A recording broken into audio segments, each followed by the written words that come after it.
ꯑꯍꯥꯟꯕꯃꯛꯇꯗ ꯑꯩꯅ ꯏꯔꯝꯗꯝ ꯁꯅꯥ ꯂꯩꯕꯥꯛ ꯀꯪꯂꯩꯄꯥꯛ ꯃꯅꯤꯄꯨꯔꯁꯤꯗ ꯂꯩꯔꯤꯕ ꯂꯣꯜ ꯃꯌꯦꯛꯄꯨ ꯅꯨꯡꯁꯤꯖꯕ ꯑꯍꯜ ꯂꯃꯟ ꯃꯔꯨꯞ ꯃꯄꯥꯡ ꯁꯥꯇ꯭ꯔ ꯁꯥꯇ꯭ꯔꯤ ꯏꯃꯥ ꯏꯕꯦꯜ ꯈ꯭ꯋꯥꯏ ꯈꯨꯗꯤꯡꯃꯛꯄꯨ ꯏꯀꯥꯏ ꯈꯨꯝꯅꯕ ꯎꯠꯆꯔꯤ ꯑꯃꯗꯤ ꯂꯣꯜ ꯃꯌꯦꯛ ꯇꯝꯕꯤꯕ ꯃꯇꯝꯗ ꯑꯇꯣꯞꯄ ꯂꯨꯞꯀꯤ ꯃꯤꯑꯣꯏꯁꯤꯡꯕꯨ ꯍꯔꯥꯎ ꯍꯔꯥꯎ ꯂꯣꯏꯅꯕꯤꯕ ꯉꯝꯕ ꯅꯨꯡꯁꯤꯕ ꯉꯝꯕ ꯃꯤꯑꯣꯏꯁꯤꯡꯕꯨꯁꯨ ꯑꯩꯍꯥꯛꯅ ꯏꯀꯥꯏ ꯈꯨꯝꯅꯖꯔꯤ ꯑꯃꯗꯤ ꯑꯁꯤꯒꯨꯝꯕ ꯃꯤꯑꯣꯏꯁꯤꯡ ꯑꯁꯤ ꯌꯥꯎꯕ ꯂꯨꯞꯁꯤꯡ ꯑꯁꯤꯕꯨ ꯑꯩꯍꯥꯛꯅ ꯏꯀꯥꯏ ꯈꯨꯝꯅꯕ ꯎꯠꯆꯔꯤ ꯑꯩꯍꯥꯛꯀꯤ ꯏꯃꯤꯡꯅ ꯉꯥꯡꯈꯝ ꯄ꯭ꯔꯦꯃꯦꯁꯣꯔ ꯑꯗꯨꯒ ꯆꯦꯅꯦꯜ ꯑꯁꯤꯒꯤ ꯃꯃꯤꯡꯅ ꯃꯅꯤꯄꯨꯔ ꯂꯦꯡꯒ꯭ꯋꯦꯖ ꯐꯤꯆꯔ ꯉꯁꯤ ꯅꯩꯅꯒꯗꯕ ꯁꯔꯨꯛ ꯑꯁꯤ ꯃꯅꯤꯄꯨꯔꯤ ꯂꯣꯜ ꯃꯤꯇꯩꯂꯣꯟꯒꯤ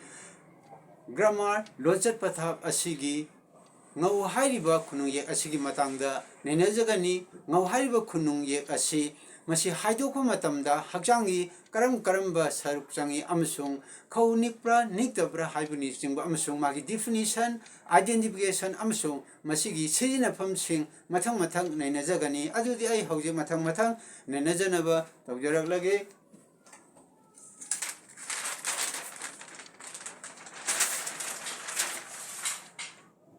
ꯑꯗꯨꯗꯤ ꯁꯤꯗ ꯌꯦꯡꯕ ꯉꯁꯤ ꯅꯩꯅꯒꯗꯕ ꯑꯁꯤ ꯁꯦꯔꯤꯌꯦꯜ ꯅꯝꯕꯔ 360ꯒꯤ ꯅꯩꯅꯈꯤꯕ ꯑꯗꯨꯒꯤ ꯃꯈꯥ ꯊꯥꯔꯛꯄꯅꯤ ꯉꯁꯤ ꯅꯩꯅꯒꯗꯕ ꯑꯁꯤꯅ ꯁꯦꯔꯤꯌꯦꯜ ꯅꯝꯕꯔ 361ꯅꯤ ꯑꯍꯥꯟꯕꯗ ꯉꯧ ꯍꯥꯏꯔꯤꯕ ꯏꯌꯦꯛ ꯑꯁꯦ ꯃꯁꯤꯒꯤ ꯃꯇꯥꯡ ꯑꯁꯤꯗꯩꯗ ꯃꯊꯪ ꯅꯩꯅꯖꯒꯗꯕꯁꯤ ꯁꯦꯔꯤꯌꯦꯜ ꯅꯝꯕꯔꯁꯤꯡ ꯑꯁꯤ 10.1 10.2 10.3 ꯑꯃꯁꯨꯡ 10.4 ꯍꯥꯏꯕ ꯑꯁꯤꯅꯆꯤꯡꯕꯅꯤ ꯑꯗꯨꯗꯤ ꯑꯍꯥꯟꯕꯒꯤ ꯁꯤꯗꯩꯗ ꯑꯃꯨꯛꯇꯪ ꯅꯩꯅꯖꯒꯦ ꯑꯍꯥꯟꯕꯗ ꯉꯧ ꯍꯥꯏꯗꯣꯛꯄꯗ ꯈꯅꯥꯎ ꯂꯦꯔꯤꯟꯁꯀꯤ ꯃꯑꯣꯡ ꯑꯗ ꯉꯧ ꯍꯥꯏꯗꯣꯛꯄ ꯃꯇꯝꯗ ꯈꯅꯥꯎꯒꯤ ꯃꯑꯣꯡꯁꯤ ꯀꯔꯝ ꯇꯧꯏ ꯍꯥꯏꯕ ꯃꯇꯝꯗ ꯈꯧ ꯅꯤꯛꯏ ꯂꯦꯔꯤꯡꯁ ꯚꯣꯀꯦꯜ ꯀꯣꯔꯗ ꯚꯥꯏꯕ꯭ꯔꯦꯠ ꯑꯗ ꯈꯣꯟꯖꯦꯜ ꯊꯣꯛꯏ ꯚꯣꯏꯁ ꯄ꯭ꯔꯗ꯭ꯌꯨꯁ ꯍꯥꯏꯗꯤ ꯈꯧ ꯅꯤꯛꯄ ꯃꯔꯝꯅ ꯈꯣꯟꯖꯦꯜ ꯊꯣꯛꯏ ꯍꯥꯏꯕ ꯑꯗꯨ ꯑꯣꯏꯇꯥꯔꯒꯗꯤ ꯍꯛꯆꯥꯡꯒꯤ ꯈꯧꯁꯤ ꯀꯔꯝꯕ ꯃꯐꯝꯗ ꯍꯛꯆꯥꯡꯒꯤ ꯁꯔꯨꯛꯇ ꯂꯩꯒꯦ ꯍꯥꯏꯕꯗꯨ ꯍꯥꯟꯅ ꯃꯃꯥꯡꯗꯁꯨ ꯅꯩꯅꯖꯈ꯭ꯔꯦ ꯑꯈꯪꯕꯁꯤꯡꯅ ꯀꯥꯟꯊꯣꯛꯄꯤꯌꯨ ꯑꯩ ꯃꯊꯪ ꯑꯝꯇ ꯍꯥꯏꯖꯔꯛꯀꯦ ꯆꯥꯔꯠꯀ ꯂꯣꯏꯅꯅ ꯁꯤꯗꯩꯗ ꯌꯥꯎꯔꯤꯕ ꯑꯁꯤ ꯌꯦꯡꯁꯤ 시리다 꿀리바 시리다 하는 마망도 스네너자 그래 시기 아쿠빠디 세 넘버 2 to 6 하는 마망도 내너자 그래 호시 내너가다 버서고 시디 khâu asi karam phom da le am sung karam nani habigi matang dani sidale riba sing asi makha thang ba saruk sina leini sina ngogi saruni sina nato lamini sina singi khanau gi saruk aduni adun hauji nenaga da ba khâu ni I habsi karam nani kuno habi matam da thapom bidagi thorpa nungsit ase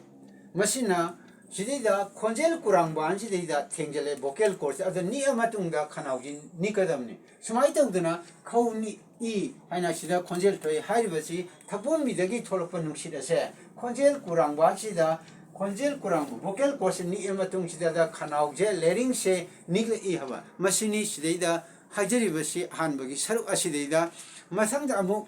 마카 답다 세 넘버 10 22다 ngau 하이도팜 학장기 가야심 아디 ngau 하리버 이 어세 하이도코 마탐다 군웅 이 어세 하이도코 마탐다 학창이 까야 그럼 서룩싱 짱이 하비기 마땅도 마탕 하이저저렇게 아한በ다 라이닝 배 옵던 시절 레이레 넘버 15제 라이닝 배 옵던 레이기 배 옵던 레이기 마닝 창버 서룩세 마시마 짱이 마탕다 무 ngau기 아토트바 소펠레 하지 시기 ngau지기 과이 마닝 창버 넘버 7제 아토트바 ngô so pelet masima sange adi masangda ahum subuda sinban sange lip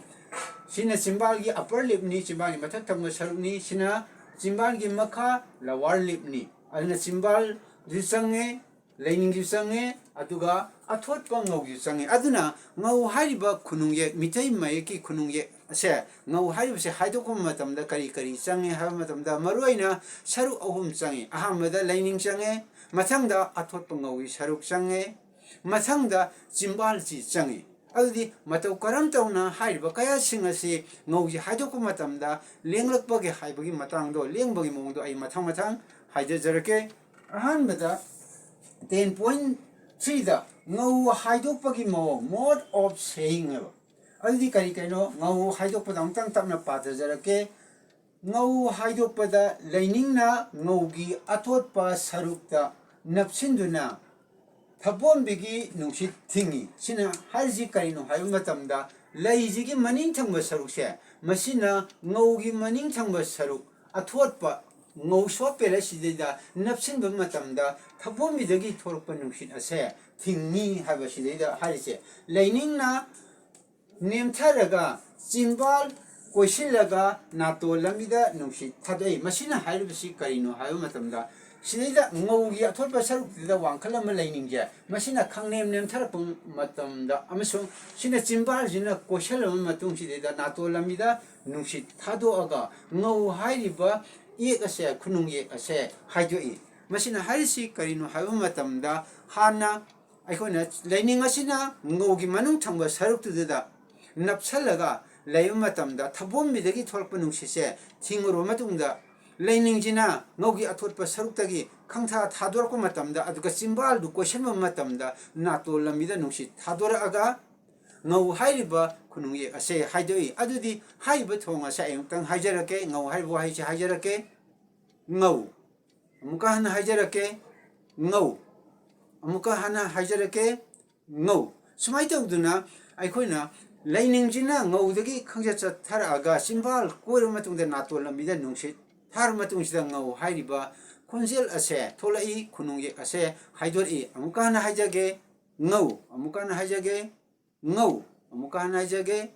ngau sumai tawduna ngau hairiba I ase khunungi ase haidori makhatar pade 10.4 da ngaugi haidofam adi khon wahan thokche definition je karino haiba matamda maye asi khaunikpa lainingi ngaugi athotpa saruki chimbal koiba khunungye kawi aduna mathakta haige myam do tasinjarapani amtanga haijage maye asi khaunipa mathakta haijagriba khauni I haije khaunipa lainingi ngaugi lainingi haitargadi laigi maning thangma saruk laining adi ngaugi athotpa saruki chimbal koiba khunungye kawi aduna ngau hairiba ek asi definition identification ase karinu haiba matamda ayamutanga haijarake ngau hairiba ek asi karinu haiba matamda magi definition identification asi haitokpa matamda ngau haiba ek asi khaunipa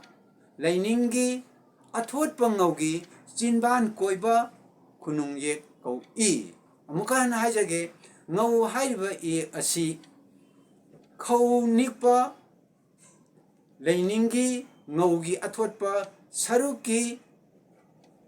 khunungye kawi aduna hairiba changiba masak ahumse khaunikpaga loinena haibadi kari karino haibda laigi maning thangba saru ngaugi athotpa saru chimbal ase asi changba khunungye kawi adu seida matang se aina hanjaningba Haijening badi kaino hai matamda khauni pamasung khonjel thoko mayek sing ase mapung mayek kuntere lebi manungda khauni pamasung khonjel thoko mayek sing ase kari kari no habdo charta amutang ucharke han mamang da su uchagre sigi char sidida amutang gi view sidida kari kari no adu amutang gi sigi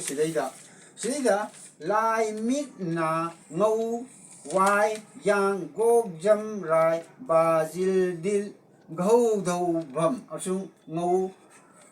amasung ngau lo su amasung nungjidi kona hajarage hojiki oina ngau haiba e ase consonant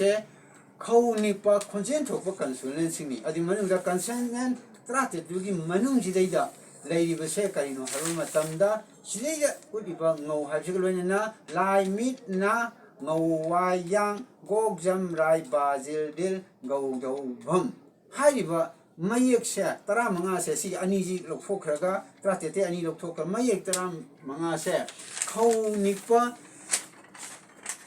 khunung ye kau I ani masangda amuk makhata ma hajage somda amuk masang nei najarapa matamda Shida body parts for pronunciation of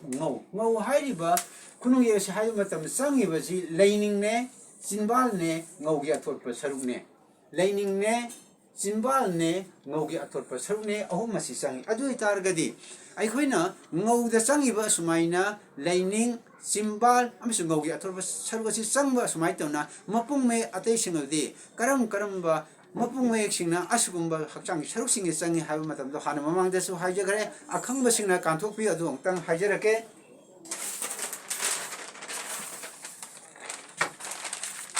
Sigi saruk sidayda amutang yembiu sidayda khanau chimbal amasung lei habda ko khau ngau wai hu go go haiba mayek sing ase ꯈꯧꯅꯥꯎ ꯆꯤꯝꯕꯥꯟ ꯑꯃꯁꯨꯡ ꯂꯩ ꯆꯪꯕ ꯃꯌꯦꯛꯁꯤꯡꯅꯤ ꯍꯥꯏꯐꯦꯠ ꯃꯥꯟꯅꯕ ꯍꯥꯏꯇꯥꯔꯦ ꯀꯣꯛ ꯈꯧ ꯉꯧ ꯋꯥꯏ ꯍꯨ ꯒꯣꯛ ꯑꯃꯁꯨꯡ ꯘꯧ ꯍꯥꯏꯔꯤꯕ ꯃꯌꯦꯛꯁꯤꯡ ꯑꯁꯤꯅꯤ ꯃꯔꯨ ꯑꯣꯏꯅ ꯆꯪꯉꯤ ꯑꯗꯨ ꯉꯧꯒꯤ ꯃꯇꯥꯡ ꯑꯁꯤꯅꯤ ꯍꯧꯖꯤꯛ ꯅꯩꯅꯔꯤꯕꯁꯤꯡ ꯑꯁꯤꯅ ꯑꯗꯨꯅ ꯑꯁꯤꯒꯨꯝꯕ ꯆꯥꯔꯠꯁꯤꯡ ꯑꯁꯤ ꯅꯤꯡꯁꯤꯡꯂꯒꯅ ꯍꯦꯟꯅ ꯅꯨꯡꯉꯥꯏ ꯑꯩ ꯃꯃꯥꯡꯗꯁꯨ ꯍꯥꯏꯖꯈ꯭ꯔꯦ ꯀꯔꯤꯒꯨꯝꯕ ꯃꯄꯨꯡ ꯃꯌꯦꯛꯀꯤ ꯀꯔꯝ ꯀꯔꯝꯕ ꯍꯛꯆꯥꯡꯒꯤ ꯀꯌꯥꯠꯁꯤꯡ ꯑꯁꯦ ꯆꯪꯉꯤ ꯍꯥꯏꯕꯁꯤ ꯈꯪꯒꯦ ꯍꯥꯏꯔꯕꯗꯤ ꯑꯩꯈꯣꯏꯅ ꯆꯥꯔꯠ ꯑꯃ ꯗꯔꯀꯥꯔ ꯑꯣꯏ ꯃꯁꯤꯅ ꯑꯩꯈꯣꯏꯅ ꯅꯤꯡꯁꯤꯡꯖꯔꯛꯄ ꯆꯥꯔꯠ ꯑꯗꯨꯅꯤ ꯀꯅꯥꯒꯨꯝꯕ ꯃꯤꯑꯣꯏꯅ ꯃꯥꯅ ꯍꯩꯖ ꯁꯤꯡꯖꯕꯒꯤ ꯃꯇꯨꯡ ꯏꯟꯅ ꯃꯥꯅ ꯅꯤꯡꯁꯤꯡꯖꯕꯒꯤ ꯃꯇꯨꯡ ꯏꯟꯅ ꯇꯣꯉꯥꯟꯕ ꯆꯥꯔꯠ ꯑꯃ ꯅꯤꯡꯁꯤꯡꯉꯁꯨ ꯀꯩꯁꯨ ꯀꯥꯏꯗꯦ ꯑꯩꯈꯣꯏꯅ ꯁꯨꯝ ꯅꯤꯡꯁꯤꯡꯖꯔꯛꯄꯗꯣ ꯍꯥꯏꯖꯕꯅꯤ ꯃꯇꯥꯡ ꯑꯁꯤꯗ ꯉꯧ ꯍꯥꯏꯔꯤꯕ ꯏꯌꯦꯛ ꯑꯁꯦ ꯃꯁꯤ ꯈꯧꯅꯤ ꯑꯃꯁꯨꯡ ꯀꯔꯝ ꯀꯔꯝꯕ ꯍꯛꯆꯥꯡꯒꯤ ꯀꯌꯥꯠꯁꯤꯡ ꯆꯪꯉꯤ ꯍꯥꯏꯕꯁꯤꯡꯕ ꯑꯃꯁꯦ ꯍꯥꯏꯗꯣꯛꯄ ꯃꯇꯝꯗ ꯀꯔꯝꯕ ꯍꯛꯆꯥꯡꯁꯤꯅ ꯀꯔꯝꯕ ꯃꯑꯣꯡꯗ ꯍꯥꯏꯗꯣꯛꯏ ꯍꯥꯏꯕꯗꯣ